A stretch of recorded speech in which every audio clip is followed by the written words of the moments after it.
Hello friends, welcome back to my channel. ఈరోజు ఒక tasty and healthy పికిల్ని ఈ వీడియోలో చూద్దాం. అదేనండి, కాకరకాయ పచ్చడి. ఈ కాకరకాయ పచ్చడి చేయాలంటే ముందుగా కాకరకాయలన్నీ శుభ్రంగా వాష్ చేసుకోవాలి. ఇలా వాష్ చేసుకున్న కాకరకాయలన్నీ కూడా రౌండ్గా కట్ చేసుకోవాలి. ఇలా కట్ చేసుకున్న తర్వాత ఒక అరగంట పాటు ఆరబెట్టుకోండి. ఇలా ఆరబెట్టుకోవటం వల్ల పచ్చడి ఎక్కువ రోజులు నిల్వ ఉంటుంది, త్వరగా వేగుతాయి. అలాగే ఈ కాకరకాయ ముక్కలు కట్ చేసుకునే టైంలో ఇలా సన్నగా కట్ చేసుకోండి. ఇలా సన్నగా కట్ చేయటం వల్ల ఫ్రై చేసుకునేటప్పుడు ఆయిల్ కూడా తక్కువగా పడుతుంది. అలాగే ఫ్రై కూడా ఈజీగా అవుతుంది. ఈ కాకరకాయలు కోసుకునేటప్పుడు మధ్యలో ఇలా గింజలు వస్తూ ఉంటాయి. అలా గింజలు మీకు కావాలి అంటే ఉంచుకోండి, లేదంటే తీసి పక్కన వేయండి. ఇలా ఈ ముక్కలన్నీ కట్ చేసుకున్న తర్వాత ఒక అరగంట పాటు ఆరబెట్టుకున్న తర్వాత మాత్రమే ఫ్రై చేసుకోండి.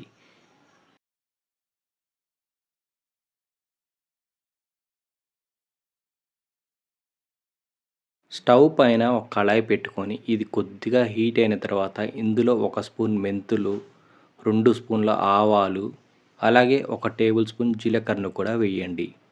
ఇలా వేసుకున్న తర్వాత స్టవ్ని లో ఫ్లేమ్లో ఉంచి వీటిని దోరగా వేయించండి. ఇలా ఇవి వేగిన తర్వాత కొద్దిగా చల్లారనివ్వండి. ఇవన్నీ కొద్దిగా చల్లగా అయిన తర్వాత ఒక మిక్సీ జార్ తీసుకొని ఇందులో ఇవన్నీ వేసుకొని మెత్తగా ఫైన్ పౌడర్ లాగా గ్రైండ్ చేసుకోవాలి. ఇలా గ్రైండ్ చేసిన పౌడర్ అంతా పక్కన పెట్టుకోండి. ఇప్పుడు ఒక బౌల్ తీసుకొని ఇందులో కొద్దిగా చింతపండు వేసుకోండి. ఈ చింతపండు అంతా శుభ్రంగా వాష్ చేసి ఇందులో నీరు పోసి నానబెట్టండి. ఇలా చింతపండు అంతా నానిన తర్వాత స్టవ్ పై అదే గిన్నె పెట్టుకొని కొద్దిగా ఉడికించండి. ఉడికిన తర్వాత చింతపండు గుజ్జంతా కూడా సపరేట్ బౌల్‌లో ట్రాన్స్‌ఫర్ చేసి పక్కన పెట్టుకోండి. ఇప్పుడు స్టవ్ పై ఒక కళాయి పెట్టుకొని కళాయి హీట్ అయిన తర్వాత ఇందులో ఆయిల్ పోయండి. పచ్చడికి ఎంతైతే ఆయిల్ పడుతుందో అంతే వేసుకోండి. ఇలా ఆయిల్ కూడా హీట్ అయిన తర్వాత ముందుగా కట్ చేసి పక్కన పెట్టుకున్న కాకరకాయ ముక్కలు వేసుకోండి. ఈ ముక్కలు అనేది ఒకేసారి వేయకుండా ఆయిల్‌లో ఎంతైతే సరిపోతాయో అంతే వేసుకొని వేయించుకోండి. ఇప్పటివరకు మా ఛానల్‌ని సబ్స్క్రైబ్ చేయని వారుంటే సబ్స్క్రైబ్ చేయండి. అలాగే ఈ వీడియోని లైక్ చేయని వారుంటే లైక్ చేయండి. ఈ కాకరకాయ ముక్కలు వేయించుకునేటప్పుడు స్టవ్‌ని మాత్రం ఖచ్చితంగా లో ఫ్లేమ్‌లోనే ఉంచి వేయించుకోండి. హై ఫ్లేమ్‌లో పెడితే మాడిపోతాయి. ఈ ముక్కలన్నీ కూడా ఇలా కలుపుకుంటూ వేయించుకోండి. అప్పుడే ముక్కలన్నీ వేగుతాయి. ఇలా ఈ ముక్కలన్నీ కూడా గోల్డెన్ బ్రౌన్ కలర్ వచ్చే వరకు వేయించుకోండి. మరీ ఎక్కువగా వేయిస్తే పచ్చడి అంతా కూడా బ్లాక్ కలర్‌లో అవుతుంది. కాబట్టి ఈ కలర్ వచ్చే వరకు వేయించుకోండి.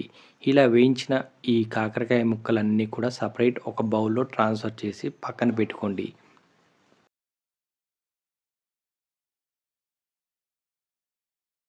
ఇప్పుడు మిగిలిన ముక్కల్ని కూడా సేమ్ ఇదే ప్రాసెస్‌లో వేసి వేయించుకోండి. వేయించుకున్న తర్వాత ఒక బౌల్‌లో ట్రాన్స్‌ఫర్ చేసుకోండి. ముక్కలకి ఏమైనా ఆయిల్ ఉంది అనుకుంటే ఒక టిష్యూ పేపర్ వేయండి. ఆయిల్ అంతా కూడా లాగేస్తుంది. ఇలా ఈ కాకరకాయ ముక్కలన్నీ తీసిన తర్వాత చివరికి ఇవి మిగులుతాయి. ఇవి కూడా ఒక స్టెయినర్ సహాయంతోటి తీసి పక్కన వేయండి. ఇప్పుడు కాకరకాయ ముక్కలు వేయించగా మిగిలిన ఆయిల్‌లోనే తాలింపు వేసుకుందాం. ముందుగా ఆయిల్ హీట్ అయిన తర్వాత ఒక టేబుల్ స్పూన్ జీలకర్రను వేసుకోండి. ఇలా జీలకర్ర వేగిన తర్వాత ఇందులోనే ముందుగా ఉడికించి పక్కన పెట్టిన చింతపండు రసం అంతా కూడా వేసుకోండి. ఇలా చింతపండు రసం వేసుకున్న తర్వాత ఒక 2 టేబుల్ స్పూన్ కారాన్ని కూడా వేసుకోండి. అలాగే ఒక టేబుల్ స్పూన్ ఉప్పును కూడా వేసుకోండి. ఉప్పు, కారం అనేది మీ రుచికి తగ్గట్టుగా అడ్జస్ట్ చేసి వేసుకోండి. ముందుగా గ్రైండ్ చేసి పక్కన పెట్టిన ఆవా పిండి, మెంతి పిండి, ధనియా పిండి ఇవన్నీ కూడా ఇందులో వేసుకోండి. ఇలా వేసుకున్న తర్వాత పచ్చి వాసన పోయే వరకు 1 నిమిషం పాటు వేయించండి. ఇలా వేయించేటప్పుడు ఎక్కువసేపు వేయించకండి. కలర్ చేంజ్ అయిపోతుంది. కాబట్టి లైట్‌గానే వేయించండి.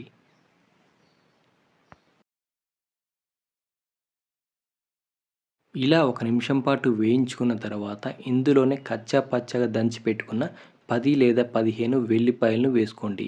ఇవి వేయటం వల్ల పచ్చడి చాలా టేస్టీగా ఉంటుంది. ఇలా వేసుకున్న తర్వాత ముందుగా ఫ్రై చేసి పక్కన పెట్టిన కాకరకాయ ముక్కలన్నీ కూడా ఇందులో వేసుకోండి. ఇలా కాకరకాయ ముక్కలన్నీ వేసుకున్న తర్వాత ఈ కారం అంతా ముక్కలకి పట్టేలాగా ఒకసారి బాగా మిక్స్ చేసుకోండి. ఇలా మిక్స్ చేసుకున్న తర్వాత ఒక బౌల్‌లో ట్రాన్స్‌ఫర్ చేసుకోండి. ఇంతేనండి, మన కాకరకాయ పచ్చడి రెడీ అయిపోయింది. మీరు కూడా మీ ఇంట్లో ట్రై చేయండి. Thank you.